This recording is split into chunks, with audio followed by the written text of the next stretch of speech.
இயேசு கிறிஸ்துவினுடைய வல்லமையுள்ள நாமத்தினால உங்கள் எல்லோருக்கும் என்னுடைய வணக்கங்கள். இந்த நாள் பெரிய வியாழனுடைய இரவும் பெரிய வெள்ளியினுடைய முதல் நாளுமாய் இருக்கிறது. உலகத்தில் உள்ள எல்லா கிறிஸ்தவ ஜனங்களும் இந்த நாளிலே இயேசு பாடுபடுவதற்கு ஒப்பு கொடுத்த இந்த இரவையும், அவர் பாடுகளுக்கு தன்னை உட்படுத்தி கொண்டு நிந்தனைக்கு ஆளாக்கப்பட்டு வேதனைப்படுகிற இந்த இரவையும், இதனுடைய தொடர்ச்சியாக நாளைய நாளில் பிலாத்துவினிடத்திலும் ஏரோதினிடத்திலும் ஆலோசனை சங்க கட்டிடத்திலே இயேசு ஒப்பு கொடுக்கப்பட்டு தீர்வையிடப்படுகிற நாளாகவும், அதே நாளையிலே மதியம் அவர் சிலுவையிலே அறையப்படுகிறதையும் நாம் நினைவு கூறுகிறோம். உலகம் முழுவதும் கிறிஸ்தவர்களாக இருக்கிறவர்கள். இது ஒரு வழக்கமான ஒரு நிகழ்வு. ஒவ்வொரு வருடமும் நாம் கிறிஸ்துவனுடைய அவருடைய வாழ்க்கையினுடைய ஒவ்வொரு காரியங்களையும் அவர் திருமுழுக்கு எடுத்தது, அவர் அபிஷேகம் பெற்றது, அவர் பிறந்தது, அவர் வளர்ந்தது, கோயிலை காணிக்க, இப்படி அவருடைய நிலைகளையும் வாழ்க்கை நிலைகளையும் நாம் ஒவ்வொரு நாளும் தொடர்ந்து தியானிக்கிறோம். ரைட். பிரியமானவர்களே, இந்த ஒரு தியானத்தை குறித்தோ இந்த ரொட்டீனான விஷயங்களை குறித்தோ இப்போ நம்ம பேச போகிறதில்ல.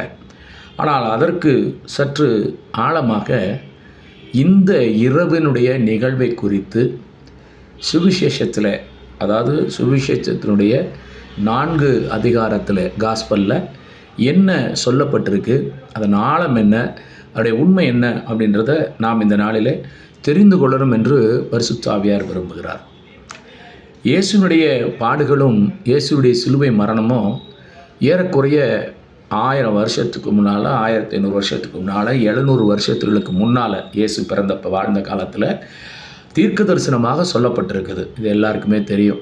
பஸ்கா ஆட்டுக்குட்டியினுடைய அடித்தல்ல ஆரம்பித்து எகிப்திலிருந்து இஸ்ரேல் ஜனங்களை விடுதலை செய்யும்போது அந்த பஸ்கா ஆட்டுக்குட்டி இரத்தம் அந்த தெளிக்கப்படுதலை ஆரம்பித்து, அது தாவீதினுடைய சங்கீதம் 22லும் ஏசாயா 53லும் ஆண்டவர் இயேசுடைய பாடுகளை குறித்து தெளிவாக ஒரு ஒரு ஒரு ஒரு அழகான ஒரு படம் அங்கே ஒரு ப்ரொஜெக்ஷன், ஒரு தீர்க்க தரிசனம் அங்கே என்ன செய்யப்படுது, வெளிப்படுத்தி எழுதப்பட்டிருக்கிறது. அப்போ தீர்க்க தரிசனத்தில் சொல்லப்பட்டது என்ன அப்படின்னா, ஆண்டவர் இயேசு பிதாவுடைய மகனாக இந்த உலகத்தில் பிறப்பெடுத்து அவர் இந்த மனிதர்களும் மீட்படைவதற்கு சிலுவை மரணத்தை சிலுவை மரணத்தை ஏற்பதற்கு பாடுகளை பட்டு அவர் சிலுவையிலே மரிக்க வேண்டும், மரித்து 3ஆம் நாள் உயிர்த்தெழ வேண்டும். இதுதான் தீர்க்க தரிசனம். அது எப்போ நடக்கணும்னு சொல்லி தீர்க்க தரிசனமாக சொல்லப்பட்டுச்சோ அந்த தீர்க்க தரிசனத்தில் தான் அதைத்தான் ஆண்டவர் இயேசு கிறிஸ்து என்ன செய்கிறாரு, நிறைவேற்றுகிறார். ஏற்கனவே எருசலேம் தேவாலயத்தில் நிறைய நாள் அவர் ஒன்று சுற்றினவர் தான். அவரே கேட்குறாரு, என்னை எப்படி திருடனை மாதிரி கல்யாணமாய் பிடிக்க வரீங்க? உங்கள் முன்னால் தானே நான் எல்லாத்தையும் சொன்னேன், அன்னைக்கெலாம் நீங்கள் பிடிக்கலையே, ஏன் கரெக்டாக அந்த பஸ்கா கொண்டாடுற அன்னைக்கு என்னை பிடிக்கிறீங்க அப்படின்னு நினைக்கிறாரு, கேட்குறாரு. ஆனால் அதனுடைய உள்ளர்த்தம் அவருக்கு தெரியும். ஏன்னா சுவிசேஷங்களில் நிறைய இடத்துல சொல்லப்பட்டிருக்கு, இவரை பிடிக்க ட்ரை பண்ணும்போதெல்லாம் அவர் மறைந்து போகிறார். நிறைய வருஷங்கள் இருக்குது அவர் மறைந்தார்னு இருக்கு. என்னென்னா திட்டம் நிறைவேறணும். எந்த நாளில் மனுஷகுமாரன் மெசியாவனவர் அங்கே மறிக்கணும்னு அந்த 14ஆம் நாள் நிசான் மாதத்தில் அவர் மறிக்கப்பட வேணும். பஸ்கா ஆட்டுக்குட்டியினுடைய ரத்தம் அந்த இடத்துல சிந்தப்பட வேண்டும் அப்படின்னு எழுதியிருக்கோ. அந்த நேரத்திற்கு அந்த நாளுக்கு தகுந்தபடியாக தான் இயேசு தன்னுடைய எல்லா காரியங்களையும் ஒழுங்குபடுத்தி கொஞ்சம் கொஞ்சமாக நகர்ந்து கொண்டிருக்கிறார். ஆக இயேசு சிலுவையில் அறையப்படுவது பிதாவுடைய திட்டமாக இருக்கிறது. அதுதான் திட்டம், அதுதான் அங்கே நடக்க வேண்டியது, அதுதான் அங்கே நிறைவேற்றப்பட வேண்டியது. அப்போ அந்த திட்டத்துக்கு நேராகத்தான் இயேசுனுடைய அந்த 3.25 வருடமும் அந்த பணிவாழ்வு, ஊழிய வாழ்வு காரியமாக அங்கே நடக்குது. இப்போ சுவிசேஷத்துக்கு நம்ம கடந்து போகலாம். இந்த பாடுகளை குறித்து இந்த இரவு நேரத்தை, இந்த பெரிய வியாழன், நம்ம சொல்லப்படுகிற பெரிய வியாழன், பெரிய வெள்ளி இல்லையா, இந்த நாளை குறித்து, இந்த நிகழ்வுகளை குறித்து வசனத்தில் எங்கெங்கே காஸ்பலில் எழுதப்பட்டிருக்கு அப்படின்னா, மத்தேயு 27வது அதிகாரமும், மார்க்கு 15வது அதிகாரமும், லூக்கா 23ம், யோவான் 18-19 இதை குறித்த காரியங்கள் அங்கே தெளிவு இருக்குது. மத்தேயு 27லையும் மார்க் 15லையும் லூக்கா 22லையும் யோவான் 18லையும் ஒரே ஒரு விஷயம் ஒரே மாதிரி இருக்குது. என்னென்னா, பொழுது விடிந்ததும் அப்படின்ற ஒரு வார்த்தை எல்லா சுவிசேஷத்துலையும் இது வந்திருக்கு, ஒரே மாதிரி வருது. ஆக விடியற்காலத்தில் இந்த நிகழ்வு நடக்கிறது என்பதை இங்கே என்ன செய்கிறாங்க, 4 சுவிசேஷங்களும் கரெக்டாக அங்கே ஆவியானவர் வழியாக அங்கே எழுதுகிறாங்க. சரி, இந்த மத்தேயு 27ல் நல்லா கவனிங்க. இன்றைய ஆழத்தினுடைய ஒரு அணுகுமுறை, நம்ம இதை குறித்து தியானிக்கிற விஷயம் என்னன்னு கேட்டிங்கன்னா, முதல்ல ஒரு விஷயத்தை மனதில் வச்சுக்கோங்க. பிதாவுடைய திட்டம் என்னது? இயேசு பாடுகளை அனுபவித்து சிலுவை மரணத்தை ஏற்று 3ஆம் நாள் உயிர் தடையணும். இதுதான் பிதாவுடைய திட்டம். இந்த திட்டத்துக்கு நேராக தான் இயேசுவை என்ன செய்கிறாரு, பரிசுத்த ஆவியானவர் நடத்தி கொண்டு போகிறார். நல்லா தெரிஞ்சுக்கோங்க, பிதாவுடைய திட்டம், அவர் இயேசு சிலுவையிலே இரத்தம் சிந்தி தன் ஜனங்களுக்காக கிரயம் செலுத்தி மரணத்தை ருசி பார்த்து தன் ஜனங்களை மீட்டுக் கொள்வதுதான் பிதாவுடைய திட்டமே. அந்த திட்டத்தை நோக்கி தான் இயேசு அங்கே என்ன செய்கிறாரு, நகர்த்தப்படுகிறார். கரெக்டாக? ரைட், இதை மனசில் வச்சுக்கோங்க. அடுத்து போகலாம். மத்தேயு 27வது அதிகாரத்தை எடுத்திங்கன்னா 2வது வசனத்திலே ஆரம்பித்தது, பொந்து பிலாத்துவிடம் இயேசு என்ன செய்கிறாங்க, அங்கே ஒப்படைக்கிறாங்க. இந்த பொந்து பிலாத்துவை அங்கே ஒப்படைக்கிறாங்க. அது எப்போ ஒப்படைக்கிறாங்கன்னா, விடியற் காலத்தில் அங்கே ஒப்படைக்கப்படுகிறார். இந்த ஒப்படைக்கப்படுகிற நேரத்தில் இருந்து, பிலாத்துட்ட ஒப்படைக்கப்படுகிற நேரத்திலிருந்து பிலாத்தை விட்டு இயேசுவானவர் வெளியே வர்ற வரைக்கும் அங்கே நடக்கக்கூடிய அந்த கான்வர்சேஷன், உரையாடல் என்ன அப்படின்றது நம்ம இதுவரைக்கும் நமக்கு என்ன தெரிஞ்சிருக்கோம். நீ தான் யூதரின் அரசனோ அப்படின்னு கேட்டார். நீரே சொல்கிறீர்கள்னு ஒரு வருஷனில் இருக்குது. இன்னொரு எதுக்குமே ஒரு பதில் சொல்லலை. ஒரு ராஜ்யம் இதான்னு கேட்குறாரு. இல்லை, என் ராஜ்யம் உனக்கு தெரியாது. நீ தான் சத்தியமா? ஆமாம், நான் தான் சத்தியம். நீ சத்தியம்னா? இப்படி தான் நம்ம நிறையா கேள்விப்பட்டிருப்போம். கொஞ்சம் ஆழமாக உள்ளூர போய் தியானிக்கலாம் பிரியமானவர்களே. இந்த 27:19 அப்படின்னு காட்டி இங்கே தான் ஆரம்பிக்குது முதல்ல. என்னை பொறுத்தவரை ஆவியானவர் வெளிப்படுத்துறது என்ன அப்படின்னா, இந்த ஒரு உரையாடல் பிலாத்துவுக்கும் இயேசுவுக்கும், ஏரோதுக்கும் இயேசுவுக்கும், கயபாவுக்கும், அந்த ஊர் மூப்பர்களுக்கும், ஜனங்களுக்கும் இடையில நடக்கக்கூடிய இந்த 4 பேருக்கு நடக்கக்கூடிய உரையாடலை நம்ம என்ன எழுத்தால் என்ன பார்க்குறோம், மனுஷங்களை பார்க்குறோம். கர்த்தர் என்ன வெளிப்படுத்துகிறாருன்னா, இந்த 4 பேருக்குள்ளே நடக்கிற உரையாடல் ஒரு மிகப்பெரிய ஒரு போராட்டம். தேவனுடைய திட்டத்தை நிறைவேற்ற முடியாதபடிக்கு அங்கே சத்ருவானவன் மனிதரை எப்படி பயன்படுத்துகிறான் அப்படின்ற ஒரு விஷயந்தான் இந்த கான்வர்சேஷனில் தேவன் வெளிப்படுத்துறது. இந்த கான்வர்சேஷனை வெளிப்படையாக பார்க்கும்போது, சிறு பிள்ளையில் நான்லாம் ரொம்ப வருத்தப்பட்டிருக்கேன். எந்தெந்த பிலாத்து இவ்வளோ கஷ்டப்படுறான் அவரை காப்பாற்றுறதுக்கு, ஏசு என்ன ஒன்றும் சொல்ல மாட்டுறாரு. இந்த மக்களெல்லாம் பாரு இந்த கற்றுறானுங்க, அவர் எப்படி சிலுவையிலே அரைஞ்சாங்கன்னுன்றாங்க, பரபாசை அரைங்கன்றாங்க, பரபாசை கொல்லணுன்ற, பரபாசை விடுதலை பண்ணுன்றாங்க, ஒரு திருடனை போய் விடுதலை பண்ண சொல்கிறாங்களே இந்த ஜனங்கள், இயேசுவை சிலுவையில் இறை சொல்கிறாங்களே, அவர் மாசற்ற ஆட்டுக்குட்டியாச்சே அப்படின்னு தான் நம்ம எல்லாருமே, நானும் அதை தான் நான் இவ்வளோ நாளாக நினைத்து கொண்டிருந்தேன் பிரியமானவர்களே. ஆனால் உண்மை என்ன, ஆழமாக நோக்கலாம். மத்தேயு 27:19 தான் இந்த போராட்டத்தோட ஃபஸ்ட்டு ஸ்டார்டிங் ஆரம்பிக்குது. அது வரைக்கும் பிலாத்து என்னென்னமோ பேசிகிட்டு இருக்காரு. ஆனால் இயேசுவை சிலுவை சாவுக்கு ஒப்பு கொடுக்கக்கூடாது அப்படின்றதுக்கு முதல்ல அங்கே நடக்கக்கூடிய ஒரு விஷயம் என்னன்னா, 27:19 பிலாத்தோட மனைவி, பிலாத்து நியாயஸ்தானத்தில் உட்கார்ந்திருக்கையிலே அவருடைய மனைவி ஆள் அனுப்பி, நீர் இந்த நீதிமானை ஒன்றும் செய்ய வேண்டாம், அவர் நிமித்தம் சொப்பனத்தில் பாடுபட்டேன், அவரை ஒன்றும் செய்யாத, சிலுவை சாவுக்கு நீ எதுவும் கையில் திட்டுறாத, இவரை குறித்து நான் சொப்பனத்தில் ஒன்று பார்த்தேன், எனக்கு பயமாக இருக்குது, அதனால் நீ இவரை என்ன செய்யாத, சிலுவை சாவுக்கு ஒப்பு கொடுக்காத அப்படின்னு சொல்லி பிலாத்துக்கிட்ட பிலாத்தோட மனைவி என்ன செய்கிறா, ஆள் அனுப்பி சொல்லுகிறா. நாம் என்ன நினச்சிக்கிட்டு இருக்கோம், இயேசுவை காப்பாற்றுறதுக்கு பிலாத்தோட மனைவி எவ்வளோ சிரமப்படுது. ரைட். 2வது மார்க்கு 15:1 எடுத்துக்கோங்களேன். இந்த 27:19 இங்கேருந்து ஆரம்பிக்குது பிலாத்தோட மனநிலை. அவரை எப்படியாவது காப்பாற்றணும், அவரை சிலுவை சாவுக்கு ஒப்பு கொடுக்கக்கூடாது, அவரை எப்படியாவது நம்ம என்ன செய்யணும், காப்பாற்றணும் அப்படின்னு நினச்சிட்டு இந்த அம்மா வழியாக பிலாத்துக்குள்ளே இந்த எண்ணம் விதிக்கப்படுது.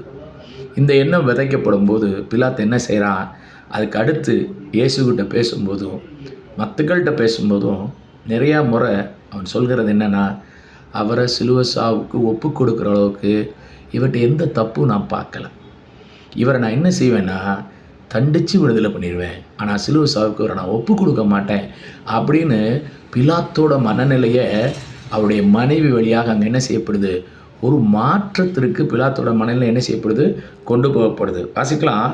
மார்க்கு 15வது அதிகாரத்தில் இந்த பாடல்களை குறித்து என்ன இருக்குது அப்படின்னா, பிலாத்து இந்த மாதிரி ரியாக்ட் பண்ணிகிட்டே இருக்கும்போது, ஆனால் இயேசு அங்கே என்ன மாதிரி செய்கிறாருன்னா, அவர்கிட்ட ரியாக்ஷனே கிடையாது. இயேசுகிட்ட இருந்து அவரோ மறுத்தாரம் ஒன்றும் சொல்லவில்லை. 3வது வசனம் சொல்லுது.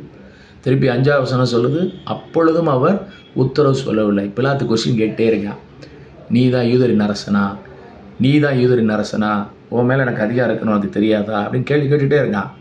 ஆனால் அவர் என்ன செய்கிறாரு, மறுத்தரம் ஒன்றும் சொல்லலை, திருப்பி மறு உத்தரவும் சொல்லலை அப்படின்னு வருது. லூக்கா 23க்கு வாங்க. லூக்கா 23:4 முதல்ல பிலாத்து அறிக்கையிடுறான், அவர்கிட்ட நான் ஒரு குற்றமும் காணவில்லை, சிலுவை சாவுக்கு ஏற்கிற அளவுக்கு அவர்கிட்ட நான் ஒன்றையும் காணலையே அப்படின்னு சொல்கிறான். 23:7 எடுத்திங்கன்னா, கலிலேயாவில் இருக்க இவர் கலிலேயா இருக்கிறதுனால இயேசுவை நாங்கள் ஏரோதுகிட்ட கொடுக்க போகிறோம் அப்படின்றாங்க. பிலாத்து என்ன செய்கிறான், சரியே ஏரோதுக்கு அனுப்புன்றான். அங்கே கவனிங்க, இந்த 23:8 ஒரு சுவாரஸ்யமான விஷயத்தை கொடுக்குது.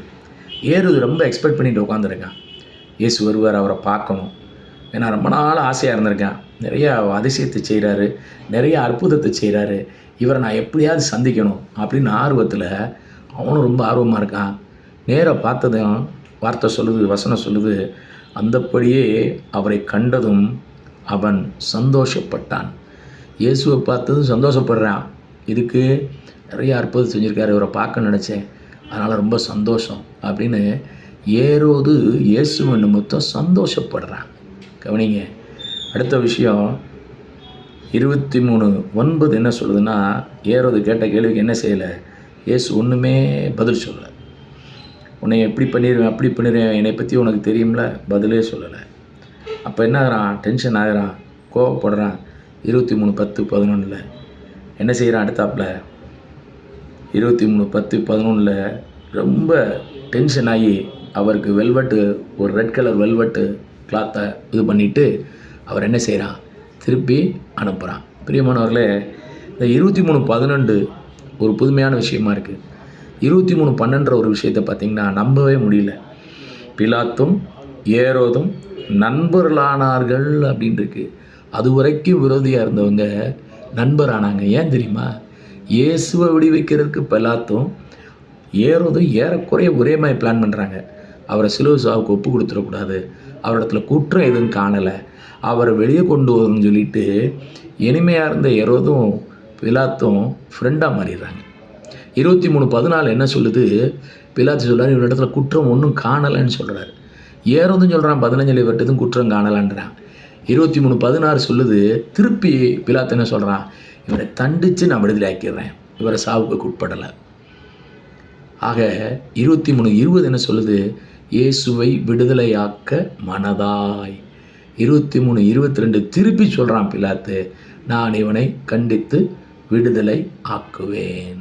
பிரியமானவர்களே, இவன் சொல்ல சொல்ல அங்கே இருக்க மதகுருமார்கள் ஜனங்கள் எல்லாரும் என்ன செய்கிறாங்க, இவனை சிலுவையில் இறங்க அப்படின்றாங்க. ஒரு குரூப்பு பரபாஸ் எங்களுக்கு போதும், இவனை சிலுவையில் இறங்க, ஆல்ட்ரேட் பரபாஸ் உள்ளே கொண்டு வாங்க, இவனை சிலுவையில் இறங்கின்றாங்க. பிரியமானவர்களே, நம்ம வெளியோட்டமாக பார்க்குறோம், மக்களும் ஏரோதும் பிலாப்பும் இயேசுவும் பேசுகிறாங்கன்னு. இல்லை, தேவ திட்டம் நிறைவேறாத படிக்கு இதுதான் கடைசி மொமெண்ட்டு. இந்த மொமெண்ட்டை தாண்டியாச்சுன்னா அவர் சிலுவைப்பாடுக்கு நேராக போயிடுவார். கொல்கத்தாக்கு நேராக ஏறிடலாம், சிலுவை சுமந்துட்டுக்கு போயிடலாம். ஆனால் இந்த மொமெண்ட்டையும் இந்த கடைசி நேரத்தையும் அவர் சிலுவை பாடுகளுக்குள்ளே பிரவேசிக்க கூடாது அப்படின்றதுக்காக அந்த கடைசி மொமெண்ட்டை கூட சத்துரு விடலைங்க. சாத்தான் ஏரோது பிலாத்தையும் பிலாத்து மனைவியையும் இதற்காக பயன்படுத்துகிறான். நம்ம நினைப்பா அவங்க அவரை விடுதலை பண்ணுறதுல குறியாக இருக்காங்க. விடுதலை பண்ணுறது தேவ திட்டம் இல்லை, அவர் சிலுவை சுமக்கிற தேவ திட்டம். அப்போ சிலுவை சுமக்கக்கூடாது, அவரை விடுவிக்கணும்னு சொல்லிட்டு ஏரோது பிலாத்து 2 பேரும் இனிமையானவங்க ஒன்றா சேர்ந்துடுறாங்க. திருப்பி பிலாத்தோட மனைவியை வான் பண்ணுறான். அப்போ இந்த 3 பேரும் சேர்ந்து எப்படியாவது இவரை காப்பாற்றணும் பயங்கரமாக முயற்சி பண்ணுறாங்க. வெளிப்பார்வைக்கு இயேசுக்கு நல்லதை செய்கிறது மாதிரி தோணும். ஆனால் உள்ள அர்த்தம் சத்துரு இவர்களை நண்பராக்கி இயேசு வழியாக பிதாவுடைய திட்டம் நிறைவேற முடியாதபடிக்கு அங்கே என்ன பண்ணுறான்? சத்ரு லாக் பண்ணுறான். பிரியமானவர்களை கண்டுகொள்ளணும். ஒரே ஒரு விஷயத்தை பாருங்கள். இந்த மாதிரி சத்துருடைய திட்டமெல்லாம் அங்கே எழுந்திருக்கும் போது இயேசு எவ்வாறு ரியாக்ட் பண்ணுறாருங்க? இயேசு பிதாவுடைய திட்டத்தை நிறைவேற்றுவதற்கு அமைதியாக இருக்கிறார். நீங்கள் கவனிச்சிங்கன்னா பிதாவுடைய திட்டம் நிறைவேறதுக்கு இயேசு சார்பில் இருந்து அவருடைய ரெஸ்பான்ஸு தான் பிதாவுடைய திட்டம் வெளிப்படுத்துறது. எப்படியாவது சிலுவை நோக்கி போகணுன்றது தான் அவருடைய ரெஸ்பான்ஸ், பதில் எல்லாமே இருக்குது. வேறு 23ஆம் அதிகாரத்தில் லூக்காவில் எடுத்து பார்த்தீங்கன்னா 2, 3, 5, 9, 12, 18, 21 வசனம் எல்லாமே சத்துருடைய திட்டமாக இருக்கிறது. அவரை சிலுவை சாவுக்கு ஒப்பு கொடுக்காதபடிக்கு அவரை காப்பாற்றணுன்றது அவங்க திட்டம். ஆனால் தேவ திட்டமே இறுதியில் நிறைவேறும் என்ற வார்த்தையின்படியாக 23-24 வசனத்தில் பிலாத்து என்ன செய்கிறான்? ஆகட்டும், அப்படியே ஆகட்டுன்றான். நல்லா பாருங்கள், இந்த கான்வர்சேஷன், இந்த ஒரு டிபேட்டு, பிலாத்துக்கும் ஏரோதுக்கும் இயேசுவுக்கும் அந்த ஜனங்களுக்கும் நடக்கக்கூடிய டிபேட்டு தேவ திட்டத்திற்கு விரோதமாக அங்கே சத்துரு கடைசி வெப்பன் அங்கே யூஸ் பண்ணுறான். அவரை எப்படியாவது சிலுவை சாவுக்கு போகாதபடிக்கு அவரை லாக் பண்ணணும்னு பார்க்குறான். கிறிஸ்துவில் பிரியமானவர்களே, இன்றைக்கி நம்ம வாழ்க்கையில் பாடுகளை பார்த்து பயந்துடுறோம். நமக்கு டஃப்பான சுச்சுவேஷன் வச்சா தேவன் அதை அனுமதிக்கலைன்னு நினைக்கிறோம். அந்த நேரத்தில் யார் யார் இசைவாக பொருத்துனாங்களோ அவங்களோடெல்லாம் நம்ம மெர்ஜ் ஆகி போயிடுறோம். கஷ்டத்தை கொடுக்கணும்னு நினச்சி பேசுகிறவங்கள நம்ம உதாசீனப்படுத்துகிறோம். ஆனால் தேவ திட்டம் நம்ம வாழ்க்கையில் என்ன என்பதை நம்ம ஆராய்ந்து அறிய முற்படும் போது தான் உண்மையான வெளிச்சம் நமக்கு வெளிப்படும். பிரியமானவர்களே, இந்த வேளையிலே நாம் கற்றுக்கொள்ளக்கூடிய பாடம், நம்ம வாழ்க்கையில் நடக்கிற நிகழ்வுகளை வச்சு தேவன் நம்ம வாழ்க்கையில் என்ன நினச்சிருக்கான்றதை நீங்கள் நிர்ணயிக்காமல் கர்த்தருடைய திட்டம் நம்ம வாழ்க்கையில் என்னவா இருக்கிறது என்பதை கேட்டு அறிந்து புரிந்து அறிவு தெளிவோடு நாம் நடக்கும்போது கண்ணுக்கு முன்பாக ஷார்ட் டேர்மில் கஷ்டமாக தெரிகிற விஷயங்கள்லாம் லாங் டேர்மில் நமக்கு நன்மையை கொடுக்கக்கூடியதாக இருக்கும் என்று